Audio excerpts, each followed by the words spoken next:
So, for those of you that grew up around my age in the early 2000s, you might have remembered a little show called the Naked Brothers Band. In case you don't know what that is, here's a short clip of their intro. That's not love, then what is? That's not friendship, then what is? That's not music, then what is? Now, why do I bring this up, you may ask? Well, the stars of that show, Nat and Alex Wolff, and the creator of that show, Polly Draper, who is also their mom, she wrote and directed, and they starred in this movie, Stella's Last Weekend. So, in an odd way, it's kind of everything coming full circle in a way.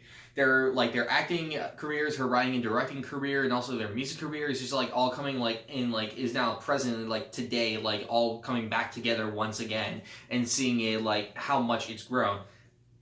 Just a really odd and a very interesting thing that I thought of. So Stella's Last Weekend was written and directed by Polly Draper. It stars Nat and Alex Wolff as two brothers who come home for the weekend to celebrate their dog's last weekend living, because she's very sick, she's dying, and so they want to give her one last hoorah before they put her to sleep. And Polly Draper plays their mom, who's also their mom in real life, in case you didn't know that.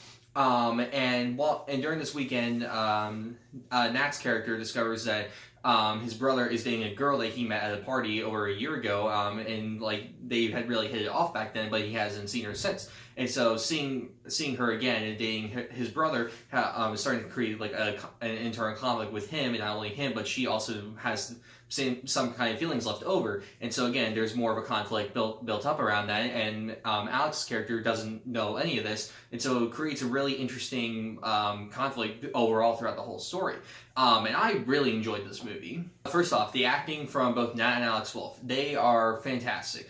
Even though they're brothers in real life, the chemistry is still there, and none of it feels fake. It all feels real. Every emotion, every kind of joke that they crack at each other, the chemistry and connection both of them have as brothers is very present in the film.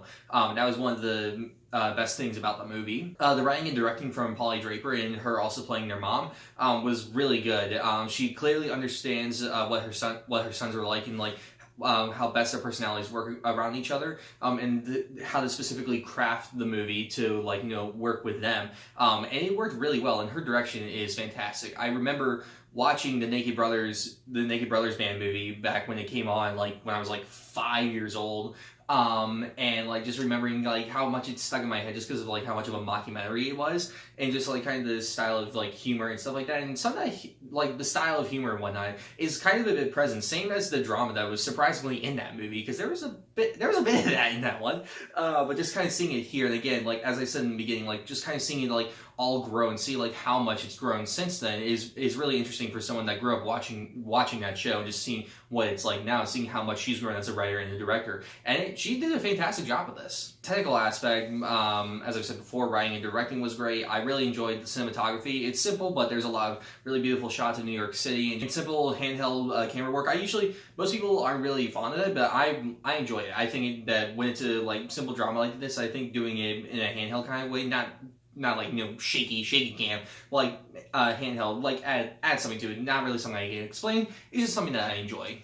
As I said, the story overall, I really enjoy it. It brings up a lot of interesting conflicts, and builds up to a lot of great moments. Of course, with a story like this, it does hit a couple bumps in the roads of cliches that we've seen, but because of the chemistry between Nat and Alex, and just how how charming the story is overall, I kind of don't really mind the cliches that it does hit. And in the end, it does resolve any issues that it does have. It kind of leaves it a bit open-ended, but I think that works for this film, because this film wasn't really meant to have a startling this is the conclusion, that's the end of the story, because that's not really what the film was really about. Overall, I thought Stella's Last Weekend was a really good film. It had great acting, great performances. It had great writing and direction. I really liked the cinematography. The story overall was really good. Had a lot of charming moments. It had some pretty good dramatic moments. Really good conflict overall. I really enjoyed it. And if you grew up like me watching the Naked Brothers Band, or you remember something like that, it's definitely really interesting to go and watch this movie and just see like how much all of them have grown since then, and seeing like they're not just, because this song also has some of Nat and Alex's like current songs that they've made in the film. So again, it's also like showing like how much their music has also grown since then. And so I'd say if you grew up with the show like at all, I'd say watch the film and just like get kind of a nostalgic trip, but also see like, you know, what growing can be like in a way, kind of, sort of. I'm going to give Stella's Last Weekend an 8 out of 10. I really enjoyed this film. If you haven't seen it yet, it's available on Hulu to go watch, so I'd highly recommend you go and check it out. And yeah, again, if you grew up with the Naked Brothers Band, I'd say check this movie out because it'll be interesting. Alright, see you guys next time. Alright, peace.